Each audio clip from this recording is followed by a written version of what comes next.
Good morning, everyone, and thanks for joining us for this exciting discussion on partnerships. We are delighted to be able to host three inspirational leaders who have done amazing work in building partnerships with their own organizations. And we thought that this was a great theme because it's Global Partnerships Week at the U.S. Department of State, and also because we've been paying a lot of attention to the Sustainable Development Goals. And many of you know that Goal 17 is all focused on partnership, and we're trying to bring to folks a deeper understanding of how partnerships work, what some of the challenges are, and how you might be able to incorporate some of the lessons of our guests into your work. So our first guest is Kris Balderston, and Kris was formerly the Special Representative for Global Partnerships at the U.S. Department of State, and now is a General Manager at FleishmanHillard. Welcome, Kris. Thank you, Deirdre. I would love to have you tell us a little bit about how partnerships play into your work at FleishmanHillard. Sure. I think having been in Washington for over 30 years, you learn pretty quickly that you have to really go out and get different people's viewpoints. And one of the things that we found is that the old ways of working in Washington, where you approach somebody on either side of Capitol Hill or Pennsylvania Avenue, that doesn't necessarily work as much anymore. So when I was at the State Department, we created the Global Partnership Initiative under Secretary Clinton with the sole purpose of bringing together the new collaborators, the NGOs, the foundations, the governments, and the corporations. And we learned a great deal doing that. So when I went to Fleischman, we reinvented the way we did public affairs. We keep calling it the new public affairs because it's no longer who you know anymore. It's more how many people do you know and how do you bring them together and how do you use their different assets to get things done around the world, because we're finding that these problems are so complex and so big that you really need an integrated approach. No one sector can solve these problems anymore, as you see every day in your work here, I'm sure. Absolutely. And I think that's one of the things that we've really been focusing on is this concept of trisector partnership. Mm-hmm. A lot of times you see public-private partnership, but right. Public-private partnership's not enough. It really is this public-private social sector partnership. And so I wonder, what are the skills that you think you need to be able to bridge these partnerships? You said you had to reinvent your whole public affairs department. Mm-hmm. It's not the same world. So what kind of skill sets does this kind of partnership require? I'm really glad you asked that, because I think there's this tendency to hear the phrase public-private partnership and think that it's kumbaya, we are the world, we're all going to get together and do wonderful things. But I really think partnerships have to be professionalized. We need people who understand that intersection between doing good and doing well. To go to corporations and NGOs and foundations and governments and saying, this is how we need to work together. And partnerships, I think in professionalizing partnerships, we have to realize that partnerships are not just about money. They're about using the assets of all of these different groups, networks, values, intellectual property. It could be very exciting when you start looking beyond just the monetary side, which is the traditional side. I often joke that when I look for people at my office at FleishmanHillard, I'm now, and even when I was at the State Department, I was looking for a combination of an MBA, an MPA, and an MFA, because I wanted that mix of understanding what the business community wanted, understanding the government, but also being creative enough to really think out of the box, because these problems are so complex that you really need to think differently about them. I love the MFA. It's art, not science. Absolutely. Putting these partnerships Absolutely. together. In fact, I should say, there's lots of discussion. We're talking with a number of clients about, a lot of people talking about STEM, science, technology, engineering, math. There's a whole new movement to talk about STEAM, putting arts in the middle of that. And again, another way to really think cross-sectorally, because people are bringing you new ideas when you bring them from out of your own typical world that you end up talking to the same people every day over and over again. We do talk to a lot of the same people. And they're all wonderful. We love them. But absolutely. But time to make new friends. Time to make new friends. Absolutely. So, one of the things about partnership is it's always messy. If you're doing it right, it's messy at different stages along the way. What are some of the challenges you've encountered in some of the partnerships you've tried to foster, and how have you overcome those? I think, again, the professionalizing the partnerships. People want to view them as kind of soft. Secretary Clinton used to call them, there was this debate between hard power and soft power. She wanted to call it smart power. And I think getting leaders and organizations to view this differently and to bring new ideas into the fore and to really create trusted relationships. People have to get used to working with each other for a while before they're going to start really diving into these partnerships.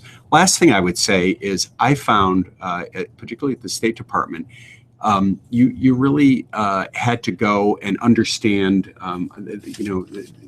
the use of the word empathy, I think, is very powerful. You have to understand what the business is getting out of it, or wants out of it, what an NGO wants out of it, a foundation, or, as you say, the Trisector Alliance, the civil society.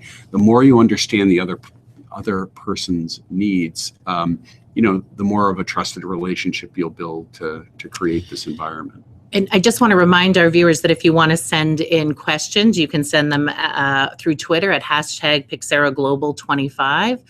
Or you can send them directly through the Google Hangout. So please do send in your questions for Kris and our other guests.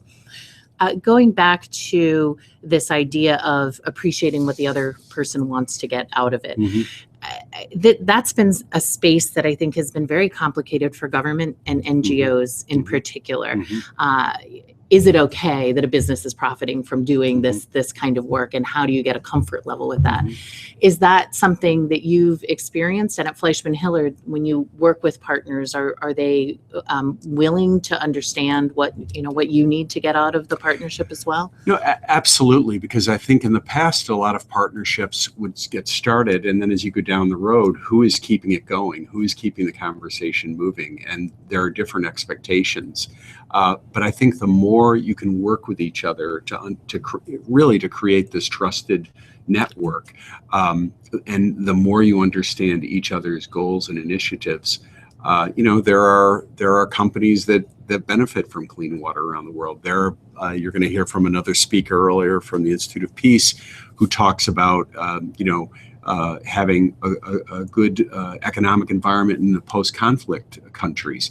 I mean, the need to really understand each other, and all the more reason to create, I call them safe spaces. An Aspen Institute, a CGI, a WEF, places where people can go in a cross-collaborative way. And you don't have to go to the big organizations like that. You can create them, in your own areas. We talked yesterday with my friend Sheldon about, creating, an uncommon alliance dinner, just bringing people who don't know each other to get to know each other, because you start thinking, well, I can do that. This guy isn't that out in the woods as I thought. I could actually, I think you will find common ground with most people.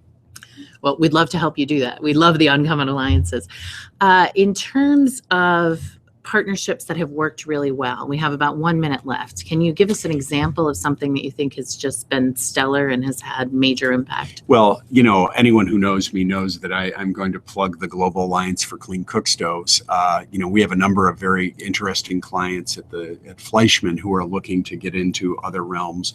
But this is how I met one of your colleagues here in your office through our Global Alliance for Clean Cook Stoves. Who knew that this was the 4th biggest killer in the world?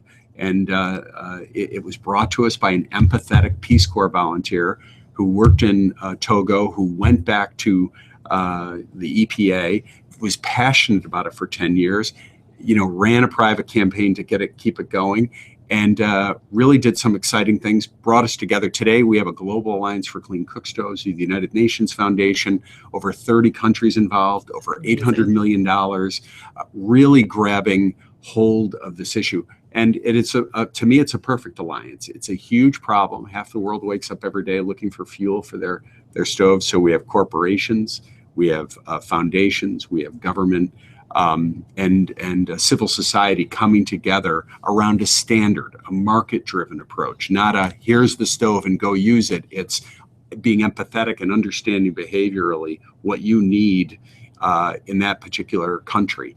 They cook differently in El Salvador than they cook in India or Thailand or China. So we have to create standards. We don't know all the answers, but we have to create the framework so that people can come up with these solutions and have quick, easy access to these trusted networks. I call them constellation of activists, where you can quickly get things going. People forget that trusted networks equals efficiency. It makes the economic system move quicker. So I love that. We're going to end on the note of trusted networks and pull that into our next conversation. But I think that that's absolutely the essence of the partnership, is the trusted network. So thank you so much for being with us, for sharing your thoughts with us. And thank you, Deirdre, and thank you all for doing this on Global Partnerships Week. It's a great idea. Thank you. Thanks.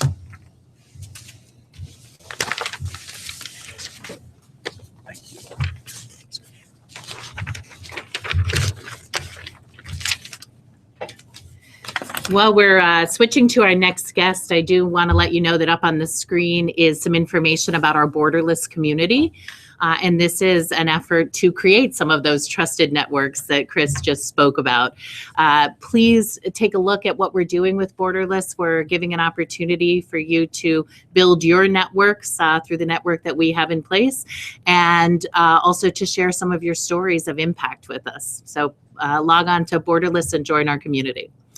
And now I'm thrilled to welcome Sheldon Himelfarb, who is the CEO of the PeaceTech Lab, which is a recent spinoff of the U.S. Institute for Peace. And I think this is going to be a really interesting conversation around why you spun off the PeaceTech Lab and how that enabled you to do partnerships better. But why don't I let you start with telling us a few words about what the PeaceTech Lab is, because this is a really exciting project that you're undertaking. Well, what we do at the PeaceTech Lab is try to figure out how to harness the power of media, tech, and data for conflict prevention and peace building. And Deirdre, there is no area that has been more transformed by those three things, media, tech, and data, than conflict prevention. You see it every day. You read about it every day in the news, right? There's not a single source trigger of conflict, whether it is inter-ethnic, interreligious, land disputes, water disputes. There's not a single one of those areas where we're not hearing, reading about daily people trying to inflect those conflicts for better or for worse with these new tools that are available to all of us, right? The fact that anyone in the world today can send information or money or photos around the world with the push of a button, unprecedented human history, is absolutely transforming our work. And that goes straight to the heart of why partnerships are absolutely essential. So give us some examples of how you're using partnerships to drive forward the work of PeaceTech Lab. Well, you can't, so as I was explaining, there's kind of this new tech, media, data dimension to the work. But at the same time, conflict is about complex human dynamics. And so you can't make inroads with these tools without partnering. The trusted networks that you were just speaking about with Kris Balderston, absolutely critical. You can't make inroads with tools without the conflict experts, the geographic experts, the social scientists that understand conflict. So we really are living in a brave new world of cross-sector, cross-discipline expertise that is critical to inflect any of these problems. And how do you get that without partnerships? We just got a question in over Twitter that I think is really interesting, so I'm going to throw this one at you. Who gets to define partnerships? I guess I would say partnerships is in the eyes of the beholder. I mean, we define partnerships as those folks that we collaborate with every day. I mean, I don't think there's any value in trying to narrowly define it. I define partnerships as broadly as the next person, I guess. And as I say, we couldn't be doing, this is the next phase in the work of conflict management, conflict prevention around the world. And you just can't do it without a broad set of partners that bring both, that technical expertise, that geographic expertise, but also, and I think your last guest, Kris, was just starting to take us in this area, that private sector expertise, that ability, the ability to understand what scale looks like.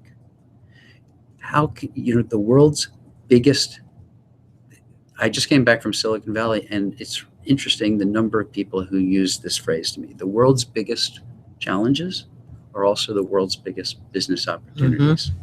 Absolutely. And that's a mindset that comes from the private sector, and infusing the work that we do here in Washington with that mindset. It's happening increasingly. I'm really excited about, and that I think is a great testimony to the Institute of Peace and its foresight in spinning us off as a separate organization, because it enables us to work more closely with the private sector as well as other technology. And so it was inherently challenging when you were within government to have some of those same levels of partnerships that you have with the private sector? Yes, I mean, and it's understandable, right? Government has other kinds of constraints on it. Government is really essential in the conflict zones where we work, really essential to kickstart a lot of the work that needs to happen there, because others won't dare tread there when the violence is still occurring or the markets are not opening. Sure. So others won't go there, and government plays a critical role. But we believe that for too long we were expecting government to do all of the work, that if you didn't have money, your projects in conflict prevention and peace building would, as soon as the government decided, we have another crisis that we have to handle, that's when the support for important work would dry up. Now we're seeing foundations, especially foundations founded by a lot of the richest people in the world today have made their money in technology. So there's a different kind of technology entrepreneurship that's infusing the foundation world as well. So you're getting foundations stepping in where government cannot, where the funds are increasingly constrained, getting a new kind of social entrepreneurship at work in the foundation world, and within the private sector itself. You're seeing that interest in doing good and doing well, as their attention increasingly turns to what previously was regarded as kind of economic wastelands. Conflict zones were really regarded as economic wastelands. And that's no longer the case? No, it's not at all, because, well, again, largest companies in the world are technology companies, and there's 70+% cell phone penetration in Afghanistan, higher than the literacy levels. Just goes to show you, the cell phone is a transformative technology. It also means there's data and there's customers. And it's just it's a brave new world out there that I think the commercial world, the private sector, is increasingly aware of. We just heard announcement by Marriott, for example, 2 of their sort of flagship hotels. One will be in Haiti in the next couple of years. The other will be in Rwanda. These are that kind of development in that area in a country that recently was considered to be really in the fragile economy recently post-conflict. That kind of initiative is happening more and more today. Very good. Well, I have another question from Twitter I'd like to maybe close out on. Sure.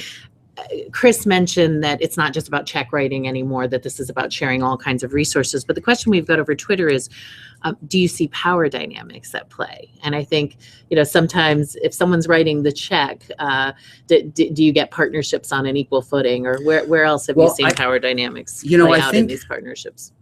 I think really, if you kind of turn that question a little bit, you get to a really important aspect of partnerships, which is getting the incentives aligned. Okay. I think for too long that has actually been one of the biggest challenges in the public-private partnerships, and of course your third leg of the stool, the social organizations. Different incentives.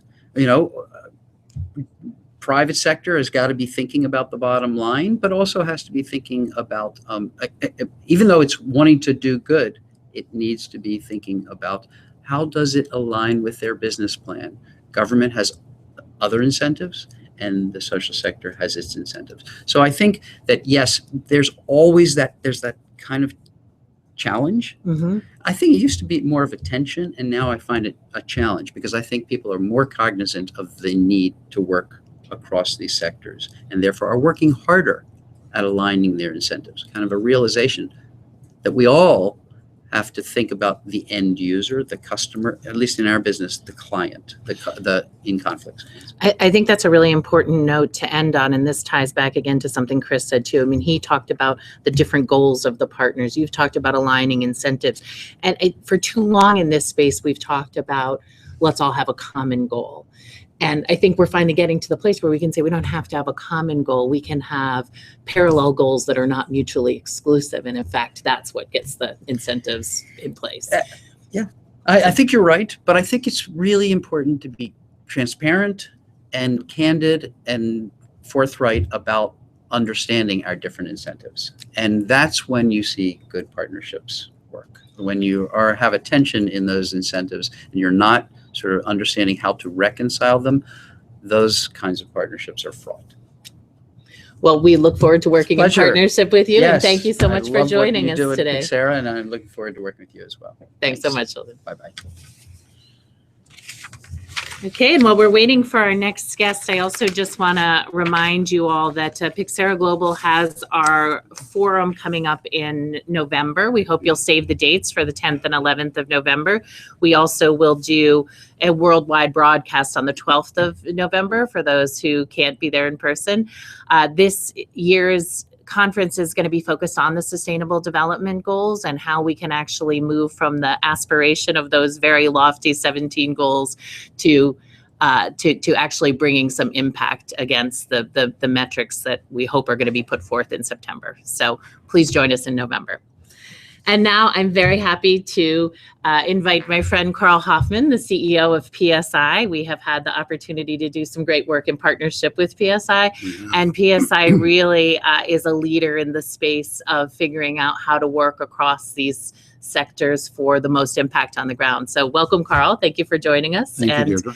I'll just open it up and ask you to tell us about how partnership plays into the work you do at PSI. Well, I think the previous two speakers have put interesting lights on it. Let me be maybe a little bit more focused on it. So we're a nonprofit. We've been around for 40 plus years, working in the developing world, social marketing firm, trying to make it easier for people to live healthier lives and plan the families they desire through marketing affordable products and services. And what does that mean in concrete terms in terms of the 21st century partnership? Well, we've been working with the private sector in the 60 or so countries where we operate from the very beginning, because the premise of social marketing is that you use the private sector to reach people and treat them as consumers who have choices, right? Not recipients, not beneficiaries, but consumers who deserve the dignity of being marketed to. And that consumer for us, we call her Sarah, our archetypical consumer. Increasingly, that market, that consumer base is very interesting as well to big global corporate leaders, right? That $1 to $2 a day market around the world is the future growth market of the fast-moving consumer goods and the pharmaceutical companies. So we find ourselves in interesting conversations now, which you have helped broker, with those sorts of actors as they try and understand our marketplace and we try and understand their brilliance at marketing. I mean, we're driven by a passion for measurable improvement in people's lives.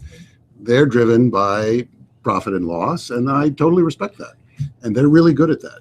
We have a lot to learn from them. So this partnership for us has been about being more effective at reaching our target audience.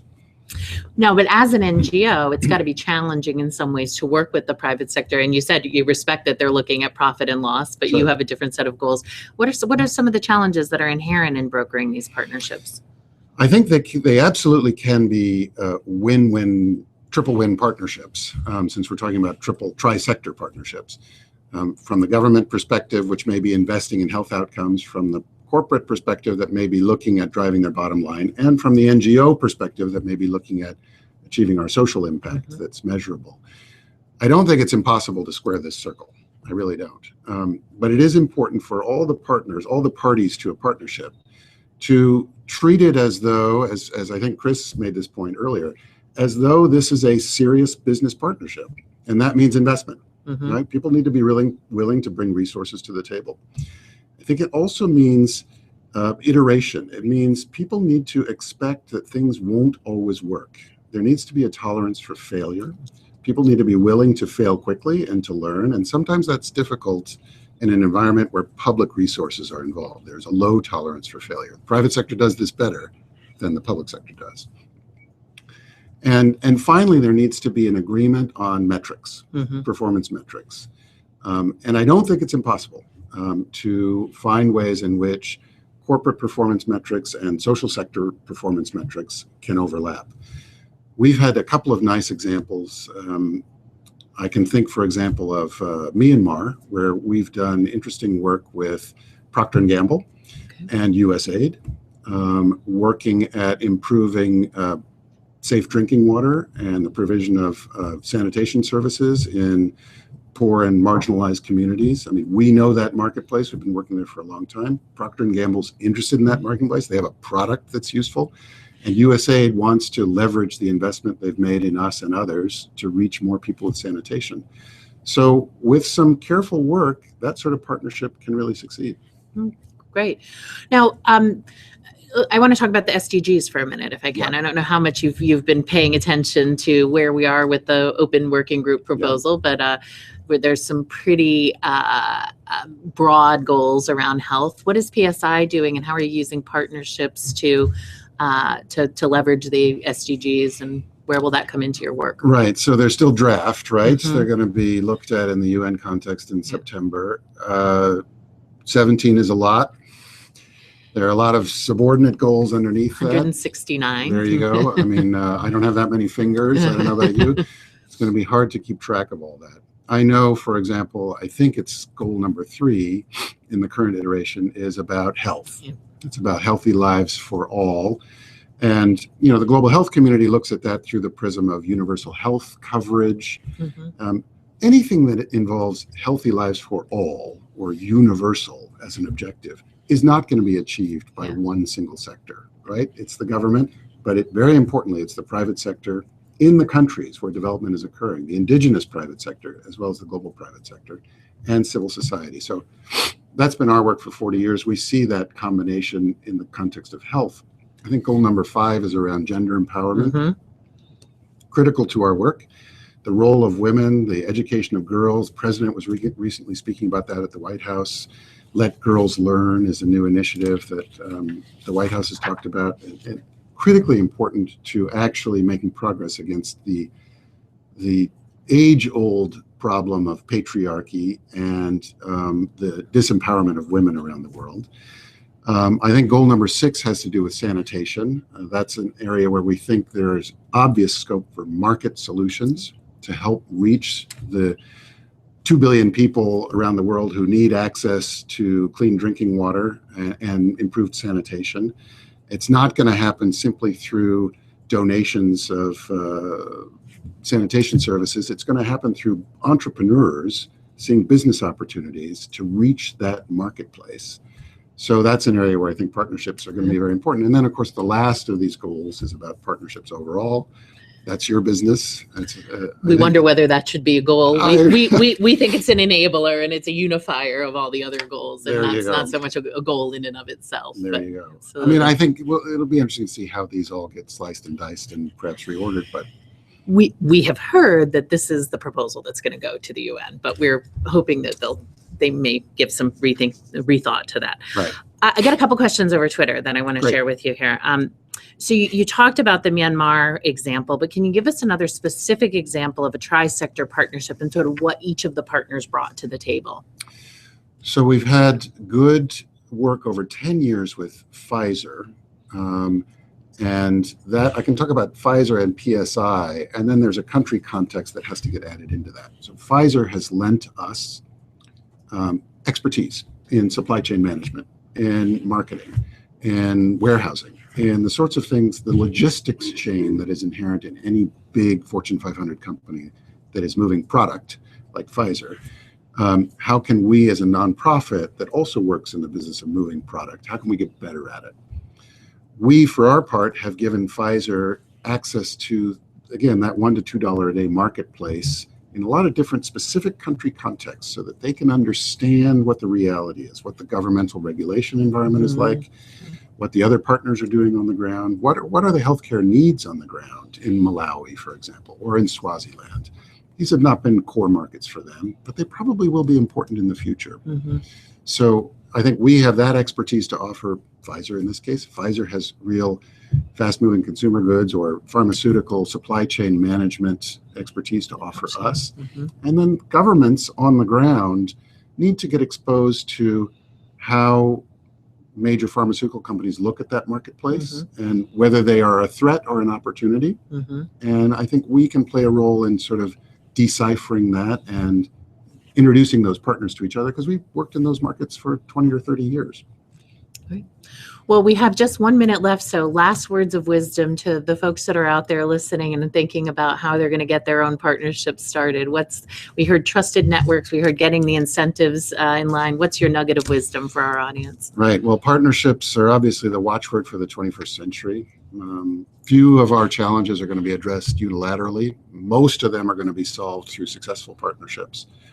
And anyone at any different level, no matter what occupation you happen to have, can be a contributor to a constructive partnership. You just have to think about new friends and new colleagues in different ways. Wonderful. Thank you so much. Thanks to Kris, thanks to Sheldon, and thank you, Karl, for being here and for sharing your thoughts with our audience. Thanks, Deirdre.